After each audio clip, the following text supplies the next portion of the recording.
Hello dear student, welcome to my YouTube channel. इसके previous हमने देखा था क्वेश्चन नंबर 3 और 4 कैसे सॉल्व करते हैं। अभी हम लोग क्वेश्चन नंबर 5 और 6 को सॉल्व करेंगे। सो क्वेश्चन नंबर 5 में क्या दिया है,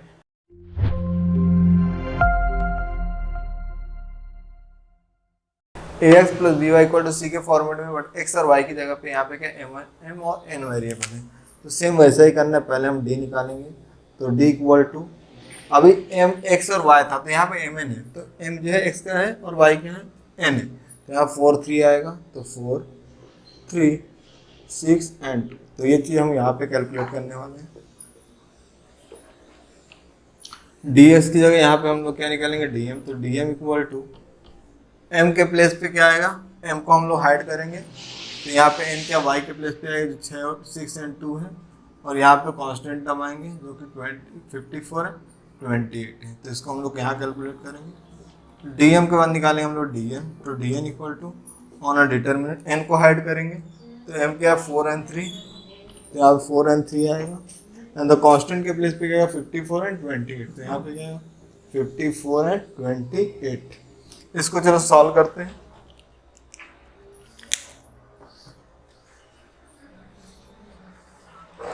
क्रॉस मल्टीप्लाई करें तो 4 इंटू 2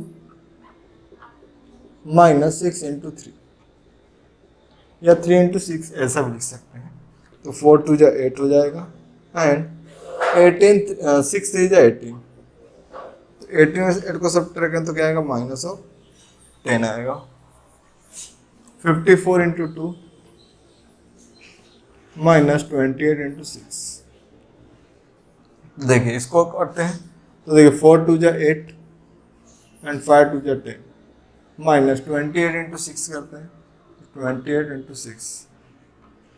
सो 8 6 जा 48, कैरी 4, 6 2 जा 12, 12 प्लस 4 इज 16। तो यहाँ पे क्या आएगा, माइनस 168। अब इसमें से 108 को सब्ट्रैक्ट करेंगे तो क्या आएगा 0 6 0। तो हमें क्या आया 60, तो minus 60।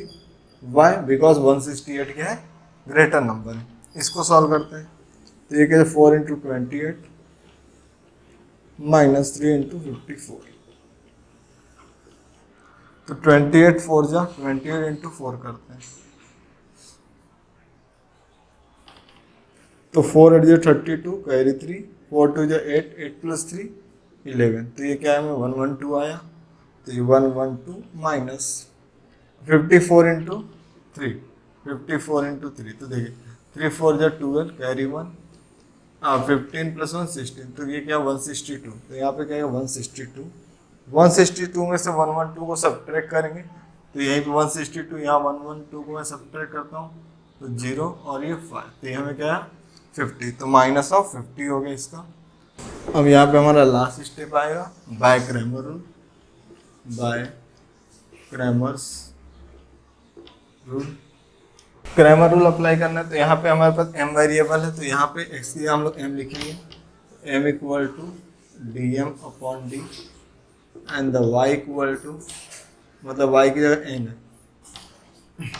And n equal to dn upon D. अभी चलो वैल्यू सब्स्टिट्यूट करते हैं। तो यहाँ पे dm क्या है माइनस 60, और ये क्या minus 10। So this is equals to minus 60 upon minus of 10। So value m equals to 6 हो जाएगा, and the y value m n क्या है हमारे पास minus 50 upon minus 10। So value n equal to 5। Answer check करना, तो क्या करेंगे, लेफ्ट हैंड साइड में क्या करेंगे, m और n वेरिएबल्स की वैल्यू सब्स्टिट्यूट करेंगे। तो 4m प्लस 6n, तो 4 इंटू 6 प्लस 6 इंटू 5। तो ये क्या 24 प्लस 30, और ये कितनी 54, जो कि क्या है इसका राइट हैंड साइड। तो ये हमारा क्या है राइट आंसर है। अब यहाँ पे ये ax plus B Y equal to C के फॉर्म, बट सेकेंड इक्वेशन यहाँ पे क्या है डिनोमिनेटर में 2 है। तो इस टाइप के क्वेश्चन कैसे सॉल्व करेंगे, जो हमारा ये इक्वेशन इसको तो एज इट इज लिखेंगे और इसको थोड़ा सॉल्व करें। तो पहले मैं इसको नंबरिंग दे देता हूँ, इक्वेशन 1, और ये हो गया हमारा इक्वेशन नंबर 2। तो मैं 2 को क्या करूँगा, जो डिनोमिनेटर टर्म है उससे क्या करेंगे, हम मल्टीप्लाई करेंगे। तो यहाँ पे लिखना पड़ेगा मल्टीप्लाई इक्वेशन 2 बाय 2। तो देखिए ये क्या होगा, एक्चुअली ये कैसा है, x minus Y by 2 equal to 1/2। अगर मैं इसको 2 से मल्टीप्लाई करता हूँ, इसको भी मैं 2 से मल्टीप्लाई करता हूँ, 2 से मल्टीप्लाई, तो ये क्या हो जाए 2x, 2 कैंसिल हो जाए तो माइनस ऑफ वाई, 2 कैंसिल हो तो 1, तो ये हमें मिलेगा 2x minus of Y equals to 1। और हमारा क्या है इक्वेशन 1, मतलब ये क्या होगा 3 हो गया। अब इसको सॉल्व करने के लिए पहले ऑर्डर में लिख लेते हैं। मतलब पहले हम इस इक्वेशन को लिख लेंगे, इक्वेशन नंबर 1 को, तो यहाँ पे लिखेंगे दैट इज इक्वेशन 1 हमारा ये है 2x plus 3y equals to 2, और इक्वेशन नंबर 2 को हमने कन्वर्ट किया ऐसे 3 में, तो इसको हम लोग लिख लेते हैं 2x minus of Y equal to 1। तो पहला काम हमारा क्या रहता है, हम कभी पहले क्या निकालते हैं, डी निकालते हैं। तो D equal to on determinant 2, 2, 3 और -1। इसको सॉल्व करते हैं, सॉल्व करना है तो इसको सॉल्व करेंगे। उसके बाद इसके साथ हम क्या निकालेंगे, dx इक्वल्स टू, तो dx के केस में x को हाइड करेंगे तो y को इक्वल किया 3 -1, तो y के प्लेस पे 3 और -1 है, और यहाँ पे कांस्टेंट टर्म है दैट इज 2n, तो ये dx मिल जाएगा हमें। उसके बाद हमें dy निकालना, तो dy इक्वल टू y को हाइड करेंगे तो x के कोएफिशिएंट क्या होंगे 2 and 2, तो इसकी जगह क्या आएगा 2 आएगा, और y के प्लेस पे कांस्टेंट टर्म आएंगे दैट इज 2 and 2। चलो इसको सॉल्व करते हैं। तो 2 इंटू -1 माइनस 2 इंटू 3, तो ये क्या मिल जाए -2 -6, तो ये हम मिल जाए -8।